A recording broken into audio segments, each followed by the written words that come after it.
తెలంగాణను దోచుకున్న బీఆర్ఎస్ కు ఒక్క ఎంపీ సీటు రాదన్నారు మంత్రులు. ప్రజలను రెచ్చగొట్టి లబ్ధి పొందాలని చూస్తే వాళ్ళ బుద్ధి చెబుతారని హెచ్చరించారు. ఖమ్మం రూరల్ మండలం నాయుడుపేటలో ఎంపీ అభ్యర్థి రఘురామరెడ్డికి మద్దతుగా మంత్రులు పొంగులేటి, తుమ్మల నాగేశ్వరరావు ఎన్నికల ప్రచారం చేశారు.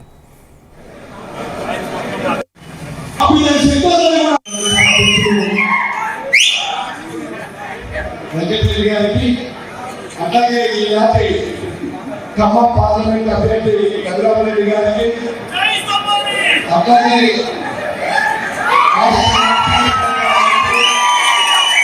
మొన్నటిదాకా కారు రిపేర్ ఉంటే గ్యారేజ్ లో ఉన్నదనుకున్నాం.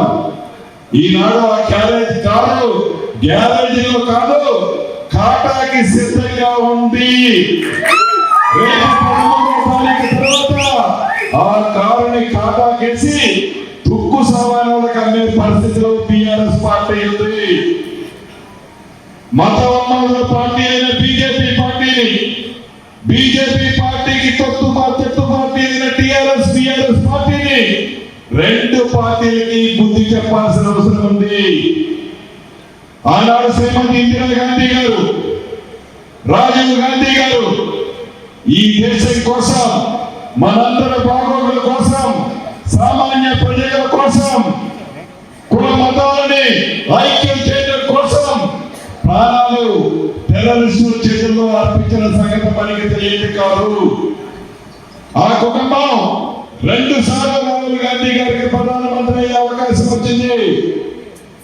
పదవులు కావాలనుకుంటే రాహుల్ గాంధీ గారు ఆనాడే ప్రధానమంత్రి అయ్యేవారు. మన గౌరవం లేకపోయినా పర్వాలేదు, మన ఉన్న పదవికి గౌరవం ఉండాలి, ఆ స్థానానికి గౌరవం ఉండాలి. అది కూడా లెక్క చేయకుండా పదవి కోసం, నీ అదానీ కోసం, అంబానీ కోసం ఇంత విసిగ్గు అబద్ధాలు ఆడొద్దని చెప్పి ప్రధానమంత్రి గారు చెప్తున్నాను. తర్వాత మన మాజీ ముఖ్యమంత్రి గారు వస్తారు. ఆయన నేను పోయింది కరెంట్ పోయిందండి, నువ్వు పోతే కరెంట్ ఎందుకు పోతారా? సంక్షేమ రాజ్యం వస్తుంది, ప్రజాపాలన వస్తుంది, అందరిని అర్థం చేసుకునే ఇందిరమ్మ రాజ్యం వస్తుంది, పేదలకి ఇందిరం ఇల్లు ఇచ్చే రాజ్యం వస్తుంది, ఆడవాళ్ళకి ఉచిత బస్సాలు ఇచ్చే రాజ్యం వస్తుంది, 200 యూనిట్లే ఇచ్చేటటువంటి అందరికీ ఉచిత కరెంటు మాఫీ వస్తుంది.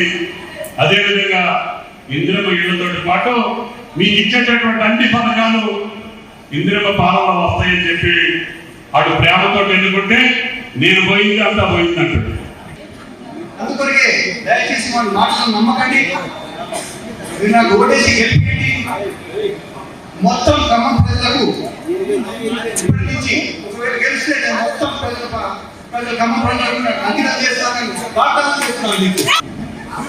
ఇన్నేళ్ల నుంచి బీజేపీ ఉన్నది కదా, వాళ్ళు చేసేసి కుటుంబ పరిపాలన అంటా ఉన్నారు ఢిల్లీలో. మరి 2 సార్లు కాంగ్రెస్ ప్రభుత్వం వచ్చిందిగా, ఎవరు చేశారు ప్రధానమంత్రి?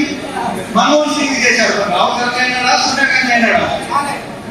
ఈసారి నన్ను గెలిపేయండి, నా ఓటు మీ ఓటు.